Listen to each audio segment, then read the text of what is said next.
This is Your Morning Basket, where we help you bring truth, goodness, and beauty to your homeschool day.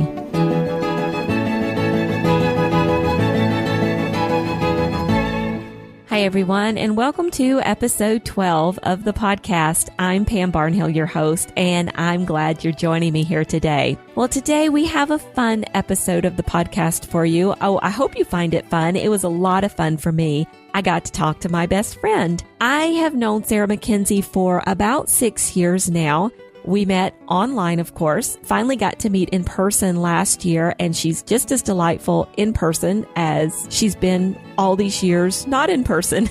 And I've been just as excited these past couple of years to see all the things that she's been coming out with, from her landmark homeschooling book, Teaching from Rest, to the wonderful Read-Aloud Revival podcast and membership site. It's been a lot of fun to see these great resources come out from Sarah, and I've been blessed by them too. Now, Sarah's special language is one of encouragement. She's very encouraging to moms, whereas I'm more of a practical applications girl myself. I really love to dig deep into practical aspects of things where she speaks a little more encouragement and philosophy. So I have to say, I was really excited when Teaching from Rest came out, and she had included morning time as one of the practical ways that you could teach from a state of rest in your homeschool. So I knew that she would be the perfect person to have on the podcast to talk about what exactly does this look like? How can having a morning time in our homeschool help us to be more restful and less anxious in what we're doing in the day-to-day with our family? So I was really happy when she agreed and said yes, and I think you're really going to enjoy this episode of the podcast.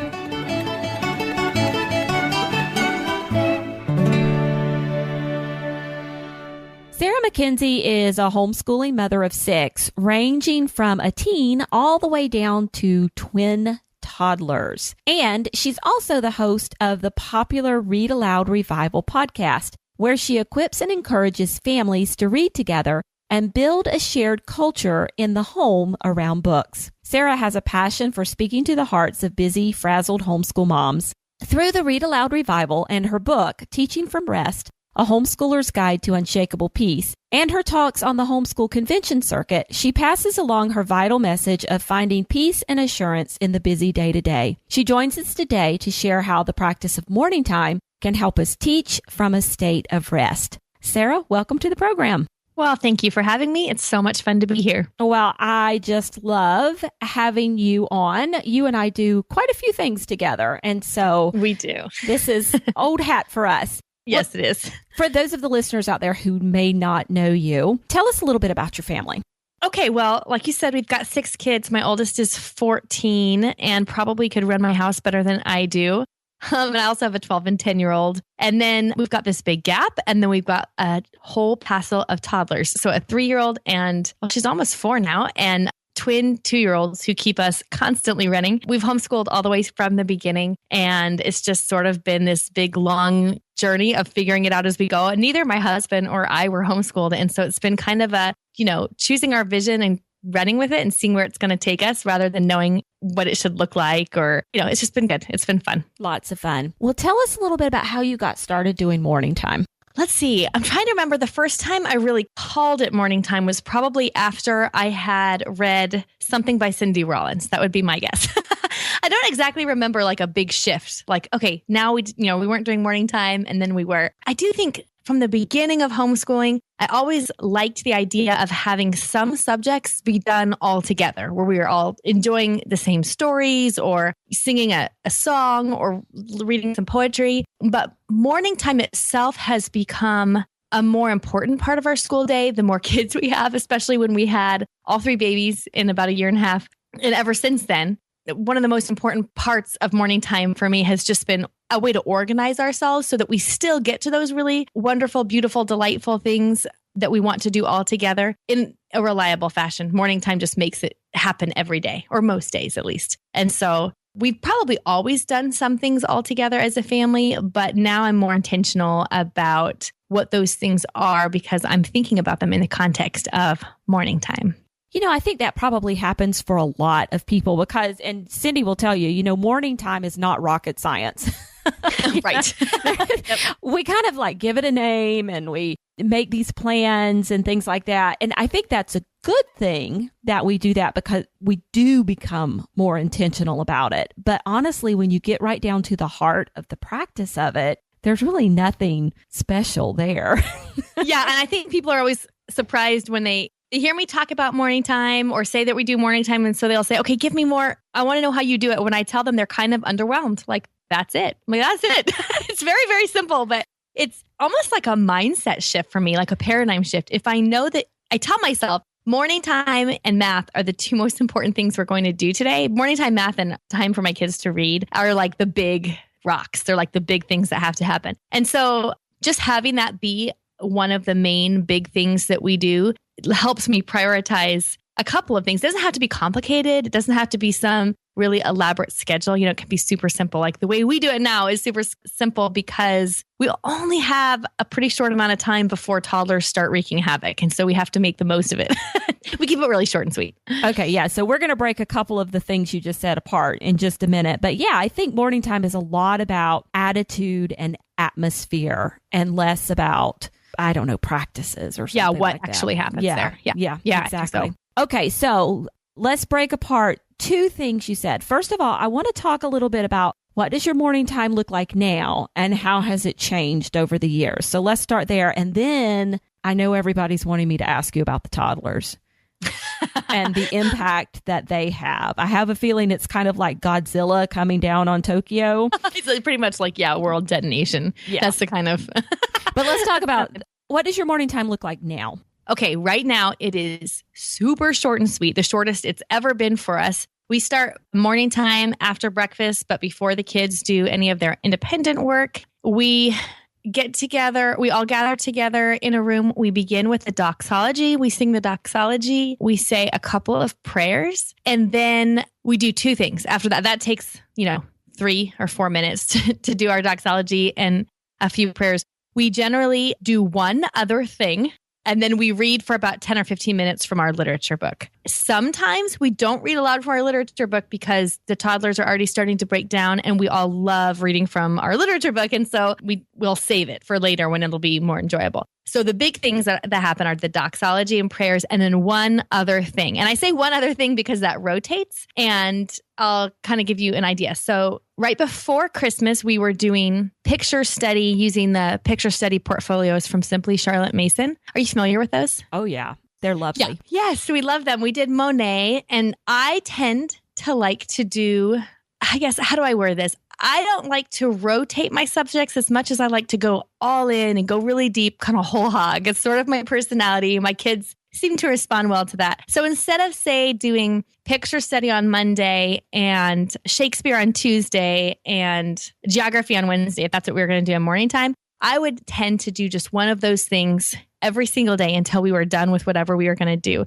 So for example, for the picture study, we would do our doxology, we would do our morning prayers, and then we would do a picture study from Monet every single day for, I can't remember, I think it took us 2 or 3 weeks to get through that whole Monet picture study. Then we were done. Then after that, we were reading Advent book called Bartholomew's Passage. And so for morning time, we would do doxology, we would do our prayers, and then we would read a chapter from Bartholomew's Passage, which was our religious book for that period of time. And we read it until it's done. We'd read it every day until it was done. So we also have some plans for the rest of this year for our morning time to read The Taming of the Shrew. So when we do that, we'll do exactly like I said before, doxology and prayers, and then we'll do Taming of the Shrew every day until we're done with Taming of the Shrew. So I tend to pick one thing and we do it from beginning and to end, and then we move on to another. So I have a plan at the beginning of the year.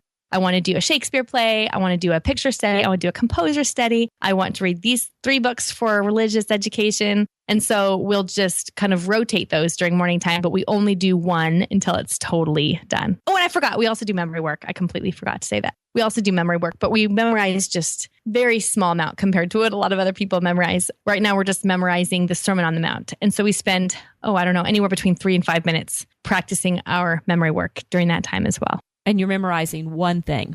One thing. In the past, we have done lots of other things. We've done states and capitals. I've done math facts. We've done history timelines. This year, we're just doing the Sermon on the Mount. And so every day we start at the beginning and we just recite it until we get to the next verse that we haven't mastered yet. And then we'll keep saying it every single day. We just recite it together. And actually, our memory work is so simple. I just have it printed out for them and they look at it and recite it out loud. So it's not even like where I'm asking them to chant it back to me or something without looking at it. We just read it out loud together every single day. And I am kind of astonished at how much gets put in memory in that very low pressure mode memorizing. That's another thing not to complicate. Exactly. If you just keep reading it over and over, you will eventually get it, and they're going to get it before you will. So yeah, exactly. Yeah.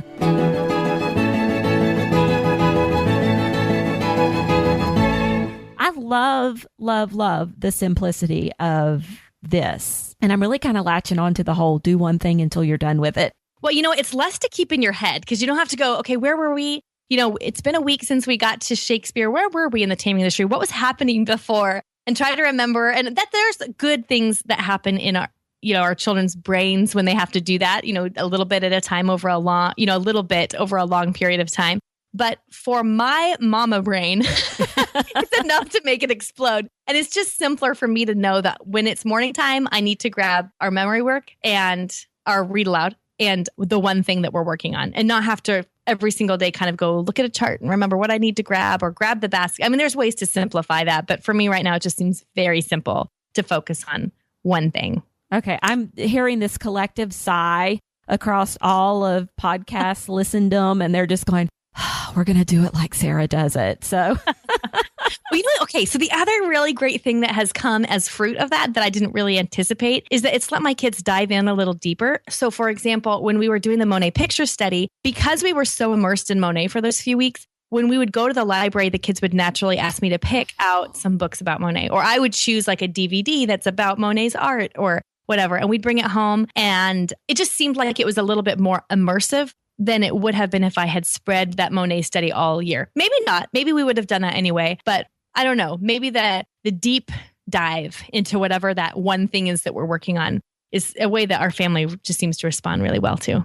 Yeah. Now let's talk about those toddlers, because you mentioned in your description there that you would reach a point where the toddlers were melting down. So you're sitting at the table with the 3 kids, and I've seen pictures of your little binder. I think you've got a Periscope where you talk about your morning time, and we can link to that. Yeah. So I know that they have little pages on a clipboard or something like that. And so you're all sitting around the table. What are the toddlers doing? Okay, well, it kind of depends. I love having things set aside in a morning time box or a read aloud box or whatever you want to call it that just come out for those times of day when you want your toddlers to be busy. We have 3 toddlers. So in some ways that may be easier than having one because they have each other to play with. And in other ways, yet it's not easier because they fight. Exactly. And they don't share very well because they're 2 and, the whole 9 yards. So things like a bin that has something like Play-Doh or those color wonder markers, or in the summertime, we would put these paintbrushes and these little bowls in a plastic bin. And when it was time to read aloud, we would take the kids out to the porch and I would read to them out on the porch, and the babies would paint the deck with water. And they can do that for so long. I mean, it's ridiculous. They have so much fun because when you paint a brown deck with water, it gets dark. And so it's very satisfying for a toddler to paint a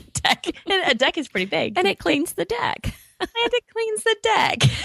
Or, earlier this year, I went out and bought some brand new of those Melissa and Doug chunky wooden puzzles that only came out at this time of day. So they were just special toys. So that's my first preference is to have a special toy or activity that only comes out at this time so that it's special. Even so, I only feel like that buys me about 15 minutes. So we still have to keep our morning time really short. And then in a pinch, and I'm going to whisper this so that your podcast listeners don't hear me, but we will turn on the TV and go into the other room and let them watch a signing time or an episode of, Caillou or something so that we can get a good half an hour morning time in. I'm shocked, I tell you.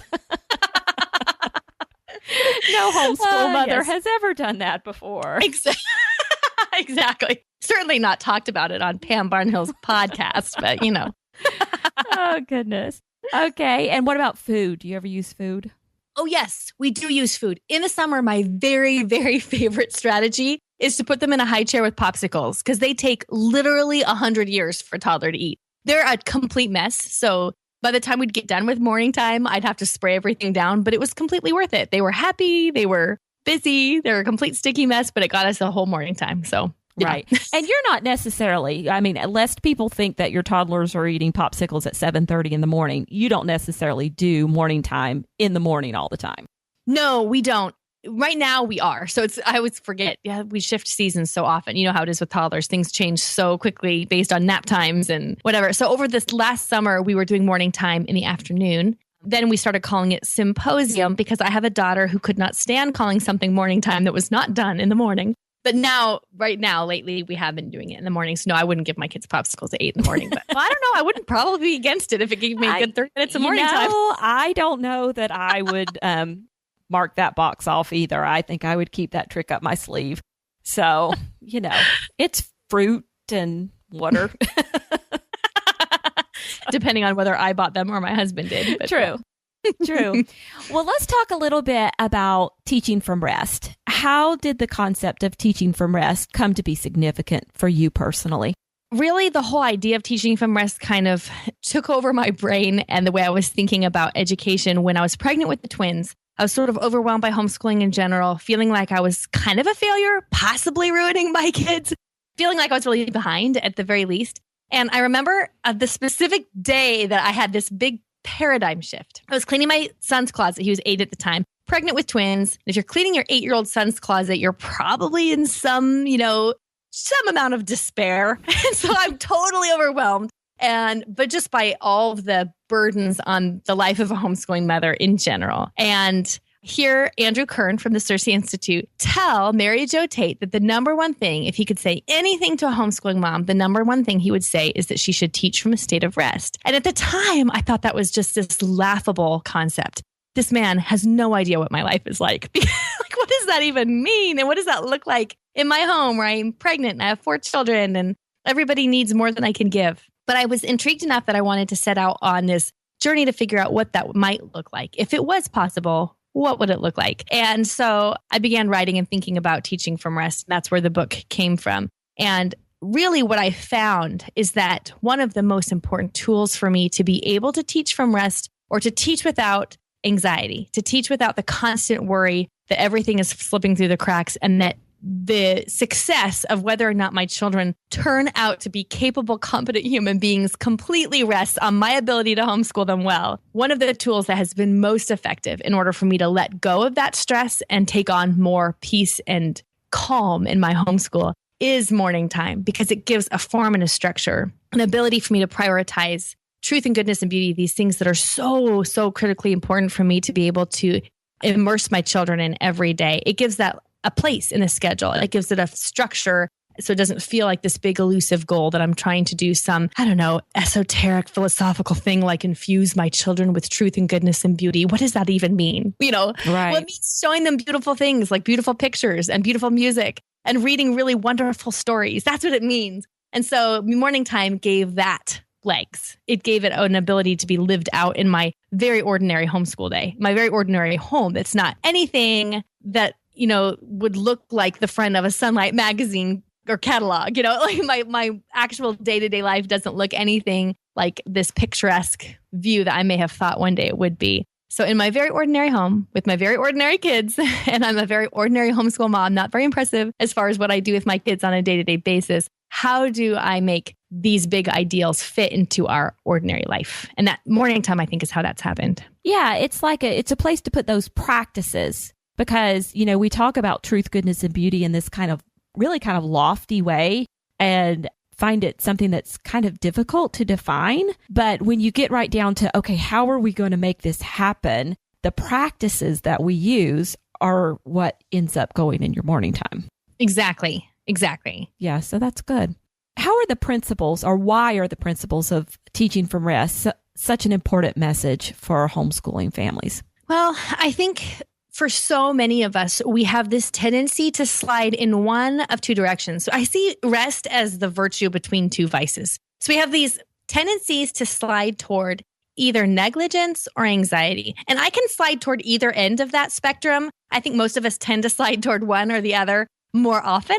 So what that looks like for me if I'm sliding toward anxiety, I'm starting to be a drill sergeant. I'm starting to freak out when my child is not making progress at a pace that I have decided that they probably should. I'm starting to worry when I hear my fellow homeschooling mom friends talk about what their kids are doing and that they're reading a certain book or at a certain math level and my child's not there yet. And I start putting these undue pressures on my child and myself and my homeschool in general to perform at a certain bar that doesn't meet them where they are or doesn't treat my kids as the images of God that they are. So it just sort of treats them as it's like the factory model. I want you to be able to hit these certain benchmarks at this certain time frame in order to be successful. And when I slip into that mentality, which happens regularly, I begin to teach from anxiety. I just begin to make my homeschool decisions based on fear.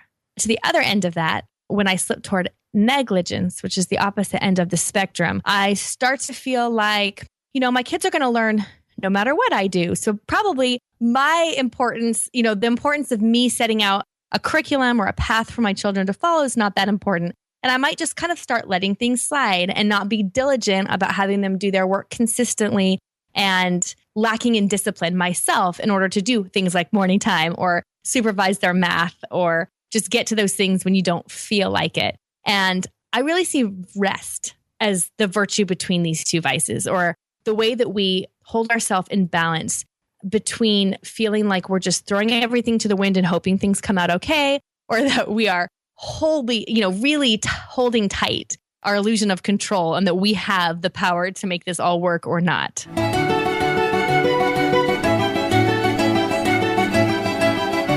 Okay. And so for you, morning time is kind of a place that helps you maintain that balance between those two vices.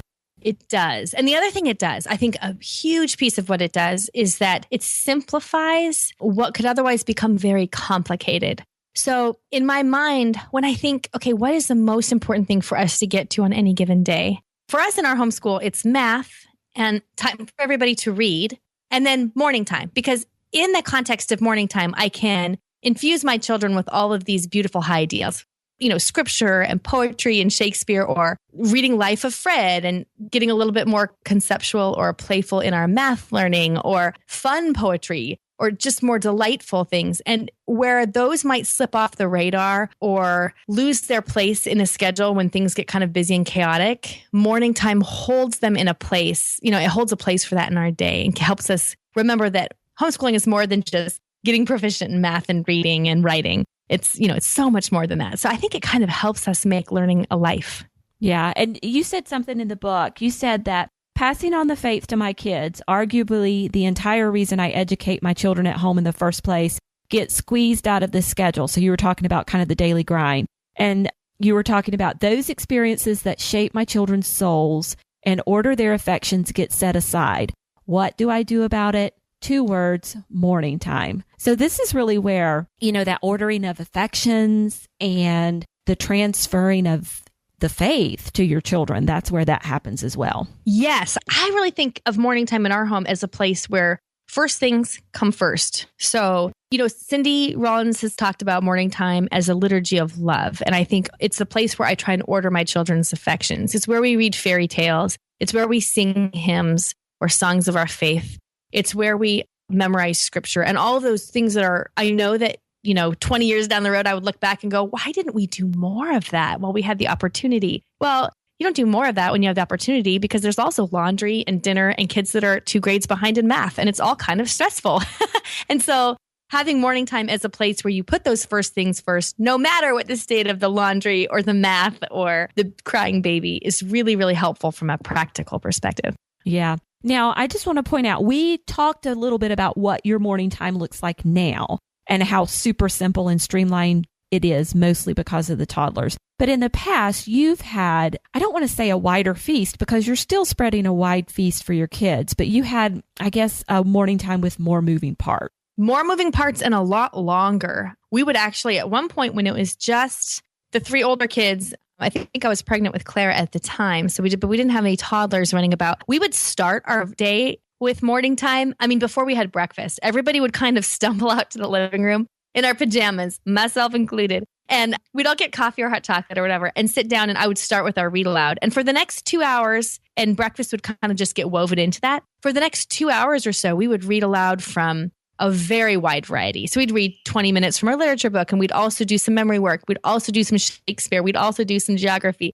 And we would do a lot more because we had a lot more time. It just ended up being a bigger placeholder in our day. And I do miss that. I loved doing that. I know that's not my season right now. So we're making morning time work in a way that fits with our family season now. But I loved that. And I thought that it still had the same function, being the placeholder for those things that are so important that I don't want to slip through the cracks, and a place to put first things first. I think an important point is either version of morning time can be a way to teach from rest, even though doing the short version is restful, but doing the long version can be just as restful as well. Exactly. Yeah. In a lot of ways, I think a longer version can be more restful because you don't feel like we only have 20 minutes before everybody breaks down. So we got to get it in, But a short version can be restful insofar as you feel like, I know I'm getting to the most important things. So I don't know that I've talked to so many homeschooling moms who are done homeschooling or have, gotten at least a few of their kids have graduated. So they've got this perspective the rest of us don't have yet. And I just know that the things that they wish they had gotten to, those, if they could tell themselves 20 years back, spend more time reading aloud, spend more time doing poetry, spend more time having your kids narrate back to you, things like that. Those are the things that fit so naturally into morning time. And Cindy Rollins has been a huge encouragement to me in saying that was the most important thing she did in her homeschool. And so that's been really, really helpful to me to remember. Yeah. Okay. Now I know we're going to take reading aloud off the table because we're going to talk about that in just a few minutes. But okay. Are there any other specific morning time practices that you have found really conducive to restful teaching? Okay. So the other things that I think fit really, really well are, I almost always do our religious education during morning time. My kids do very little religious education outside of what we do in morning time, outside of just living out our faith, going to mass and all the normal things that we do to live out our faith. But morning time is where we get our religion in. That's where we read about it and learn about it and talk about it in a more schoolish way, I guess, or in a more organized way. So that's one of the things that I would say is a big, big piece of our morning time always. And then my very favorite thing to put into morning time is Shakespeare, because I just love Shakespeare. So that's another no-brainer for me. We always have to do some Shakespeare every year, and morning time is the very natural place to put that. Okay, let's talk a little bit about reading aloud and how that looks in morning time, because I know reading aloud is your big pet project. How does reading aloud in morning time look different than other parts of the day for you, or does it even look different? It doesn't look all that different. When we read aloud during morning time, we generally are reading from, let's see. Okay, so read aloud is a huge, huge piece of our family life. So we are always reading from some kind of literature. And it doesn't need to be classic literature. I just mean some kind of fiction that our family is enjoying together. Right now, we're reading what we've been reading forever. We just keep reading so many different things that we can't quite finish this book. It's so good, though. On the Edge of the Dark Sea of Darkness, which is Wingfeather Saga #1 by Andrew Peterson. Completely delightful. And so we'll read a little bit of that every day. And sometimes we fit that into our morning time reading. And sometimes we fit it into our just other time of day read aloud. Sometimes morning time read alouds, I ask them to narrate back to me, but that is not actually something that I have made a regular part of our morning time. So it's kind of, sometimes we do it, sometimes we don't. We talk about books all the time in our family in a really organic conversational way throughout the day. So structured narrations haven't been something that we've made a big, big piece. If I was going to do a structured narration, or if I am going to do one, I generally put it in with our morning time read aloud. But honestly, the read alouds that we do for morning time and for the rest of it just all kind of looks very similar. Okay, so there's not like a special read aloud just for morning time. You're likely to pick up anything that you've got going and read it at that time.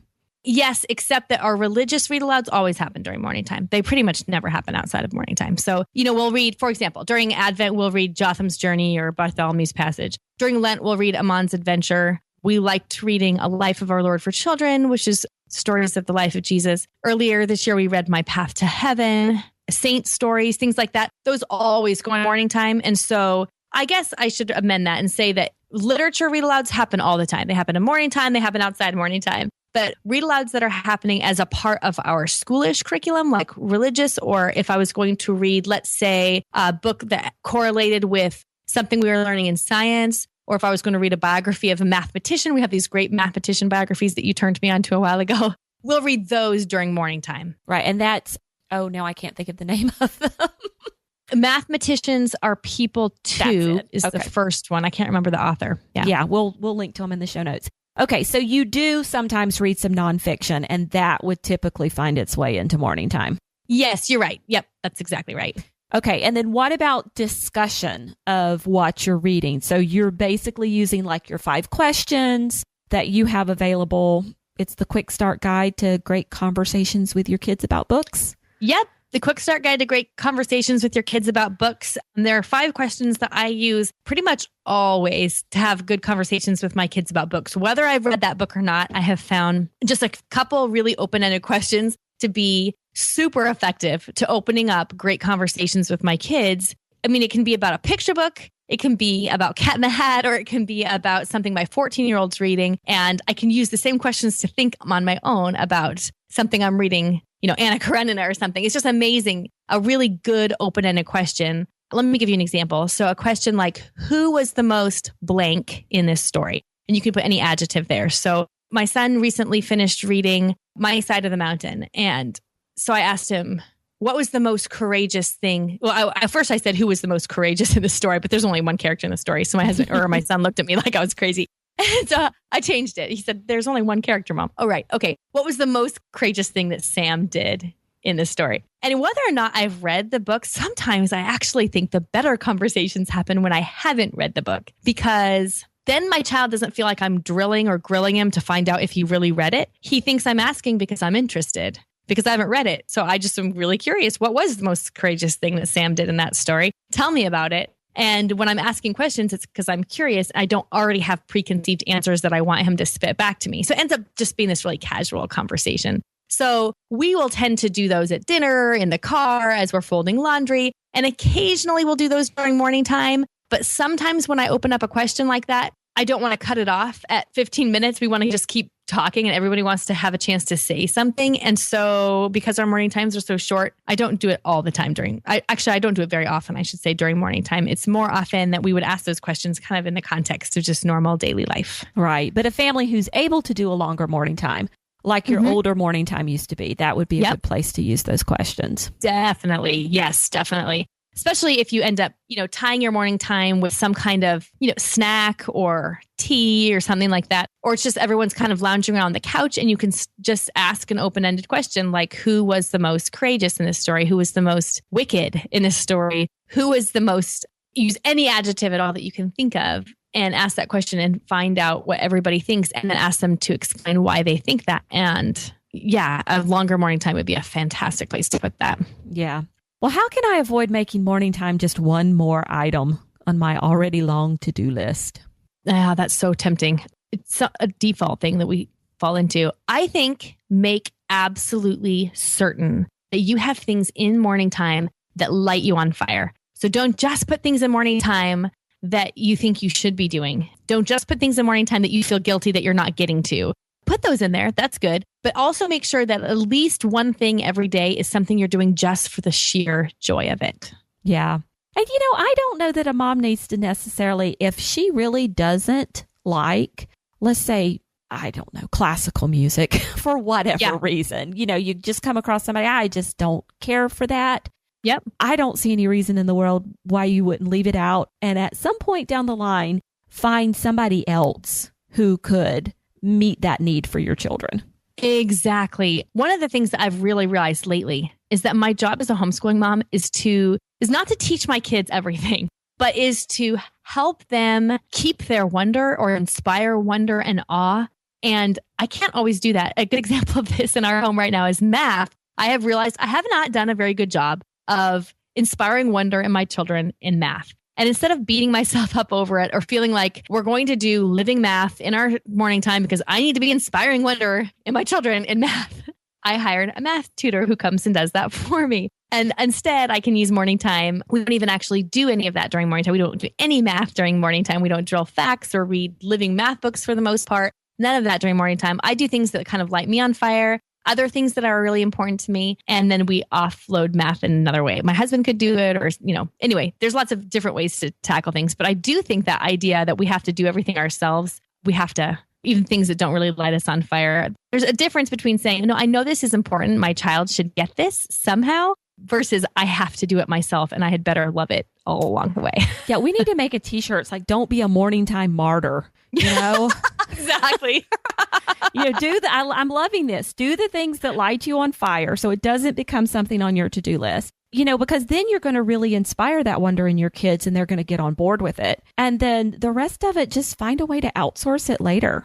I'm sure there'll be a class at the library or documentary they can watch that's well done, or somebody you meet along in life or something who can work on that with them. But exactly. Yeah.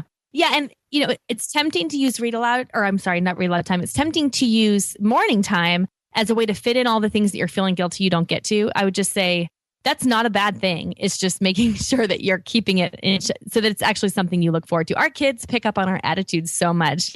I can fake it all I want. My kids totally are onto me. And so I have to be really careful to make sure that I'm at least infusing our school day with something that really, honestly, authentically delights me so that they see me getting excited about life and learning. Yeah. And I think that we're constantly sending messages to our kids. And so we want to send the right messages about morning time, read aloud time, whatever the case may be. And enjoying it, I think, is the way to do that. Yeah, I think so too. Well, Sarah, tell everybody where they can find you online.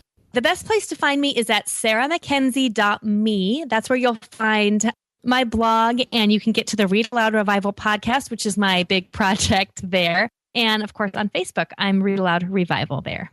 Okay, and we'll put a link to the wonderful Teaching from Rest in the show notes of this so everybody can go check that out. And I just thank you so much for joining me today. Well, thanks for having me.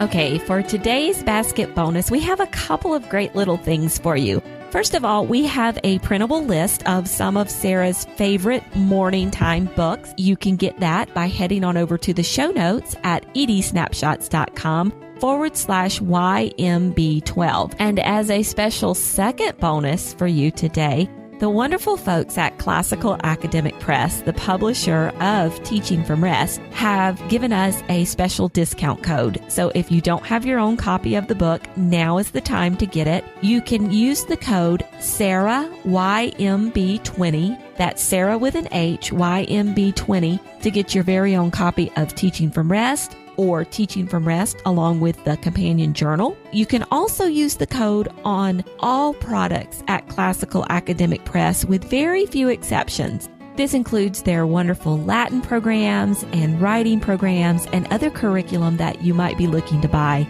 for next school year.